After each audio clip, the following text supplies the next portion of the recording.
لوگ کہتے ہیں کہ روزمرہ کی زندگی میں ہم روحانیت کی پریکٹس کیسے کریں، کیونکہ سمجھا یہ جاتا ہے کہ روحانیت کچھ ایسا جادوئی عمل ہے جو کوئی خاص لوگ ہی کر سکتے ہیں، اور اس کو کرنے کے لیے بڑی محنت اور مشقت، ریاضت، مشاہدہ یہ سب کرنا ضروری ہے۔ لیکن حقیقت اس کے بالکل برعکس ہے۔ اگر کوئی بھی چاہتا ہے کہ وہ اپنی روزمرہ کی زندگی میں اپنے روح کو بیدار کرے، اپنی روحانیت میں پاور لے کے آئے، تو چند ایسی چیزیں ہیں، چند ایسے عمل ہیں جو اس کو اپنانے ہیں۔ اور یہ جو میں عمل آپ کو بتانے جا رہا ہوں، یہ میں نے خود کوئی گھڑے نہیں ہیں، یہ قرآن سکھاتا ہے۔ انسان کو سب سے پہلے روحانیت میں خود پہ کام کرنا پڑتا ہے۔ اپنا کردار اگر کردار بنائیں گے تو خود بخود روحانیت اور روح انسان کا بیدار ہوتا جائے گا۔ اب چند ایسی چیزیں ہیں جو میں آپ کو ابھی بتانے لگا ہوں، جن پہ جب آپ عمل کریں گے تو انشاءاللہ روحانیت میں ترقی پائیں گے۔ تو جناب، وہ ساری جو عمل میں آپ کو بتانے جا رہا ہوں، وہ سب انسان کے کردار کے ساتھ جڑے ہوئے ہیں، معاملات کے ساتھ جڑے ہوئے ہیں۔ سب سے پہلی بات جس کے لیے اللہ تعالیٰ نے قرآن میں فرمایا کہ لعنت اللہ علی الکاذبین، جھوٹوں پہ اللہ کی لعنت، جھوٹ بولنا چھوڑ دیں۔ یہ ایک ایسا عمل ہے جو ہم دن میں پتہ نہیں کتنی بار دانستہ نہ دانستہ کرتے ہیں، پتہ نہیں کتنی بار ہم یہ جھوٹ بولتے ہیں۔ اس کے بعد اس کو چھوڑنا ہے ہمیں۔ کوشش کریں اپنے آپ پہ آنکھ کھولیں، اپنے آپ کو دیکھیں کہ چھوٹی چھوٹی باتوں پہ ہم کتنے جھوٹ بولتے ہیں۔ ان چیزوں کو کنٹرول کرنا ہے۔ غصہ، یہ غصہ ایکچولی فرسٹریشن ہوتی ہے۔ روحانیت والے لوگوں میں کبھی غصہ نہیں ہوتا، جلال ضرور ہوتا ہے، غصہ نہیں ہوتا۔ غصہ اور جلال میں فرق ہے۔ غصہ نہیں کرنا، کسی پہ بھی اگر غصہ آتا ہے تو وہ خود کو ٹھنڈا کرنا ہے، غصے کو آنے ہی نہیں دینا۔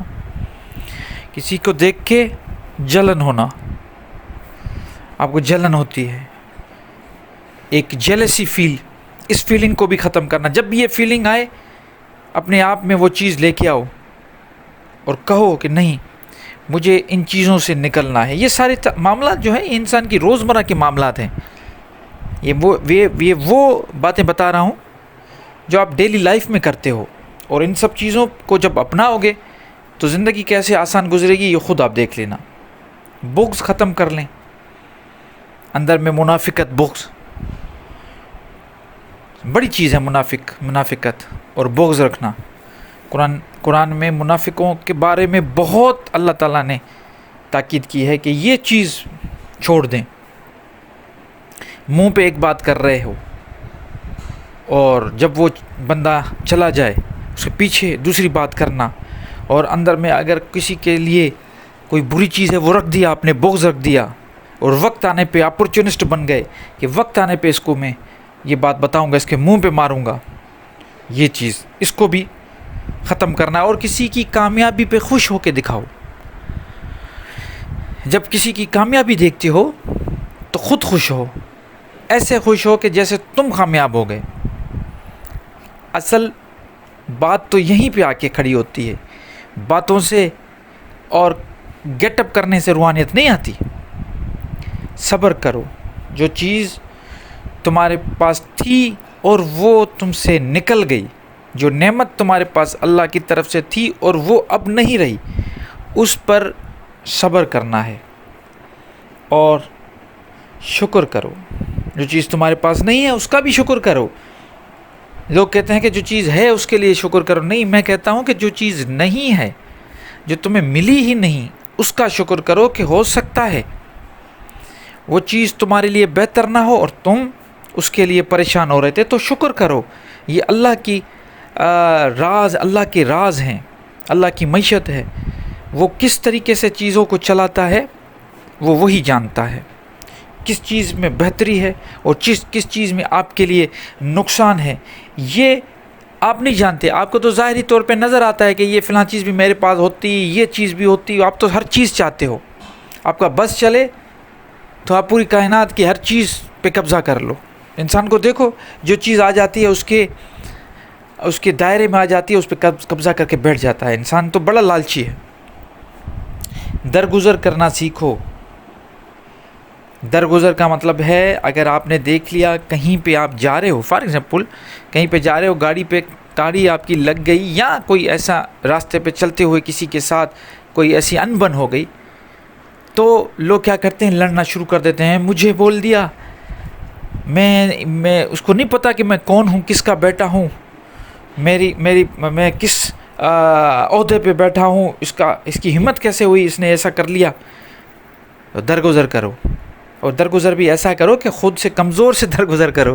ایسا نہیں کہ خود سے زیادہ طاقتور ہے اور کہا کہ نہیں میں تو درگزر کر رہا ہوں، نہیں، یہ طاقتور سے یہ درگزر نہیں ہوتا، طاقتور سے تم ڈر رہے ہو۔ درگزر ہمیشہ کمزور سے ہوتی ہے۔ جو کمزور تمہیں نظر آئے اس کو معاف کرو، معاف کرنا سیکھو۔ دو چیزیں ہیں، ایک زیادہ سے زیادہ معاف کرنا سیکھو، اور زیادہ سے زیادہ گریٹیٹیوڈ دینا سیکھو۔ معاف بھی کرو اور تھینکس لوگوں کو گریٹیٹیوڈ دو۔ یہ بڑی کام کی چیزیں ہیں۔ اس کے بعد جو آخری بات بتا رہا ہوں، ویسے تو اور بھی کچھ بہت ساری باتیں ہیں، لیکن یہ چند ایسی چیزیں ہیں جن پہ اگر انسان چلے گا تو انشاءاللہ بہت آسانی ہوگی۔ اور ہر وقت زندگی اور موت، یہ دو چیزیں ہیں، ان کو سمجھنے کی کوشش کرو۔ کیا سمجھنا ہے؟ کہ سب سے بڑا دھوکہ، سب سے بڑا جھوٹ، سب سے بڑی تکلیف زندگی ہے، اور سب سے بڑی حقیقت موت ہے۔ دنیا میں ایسی کوئی چیز نہیں، کل نفس ذائقۃ الموت، دنیا میں ایسا کوئی نفس نہیں جس کو موت نہیں آتی۔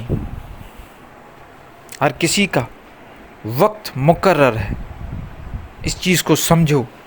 جب انسان زندگی اور موت کی حقیقت کو سمجھ لے گا تو یہ جو میں نے آپ کو 5-6 چیزیں عمل جو بتائے ہیں، یہ خود بخود ٹھیک ہو جائیں گے، کیونکہ پتہ چل جائے گا کہ یہ ایک دھوکہ ہے، زندگی ایک دھوکہ ہے، اس دھوکے پہ ہم گزر رہے ہیں، اور ہر پل ہر سیکنڈ تیزی کے ساتھ ہم اس حقیقت کی طرف جا رہے ہیں جس سے ہم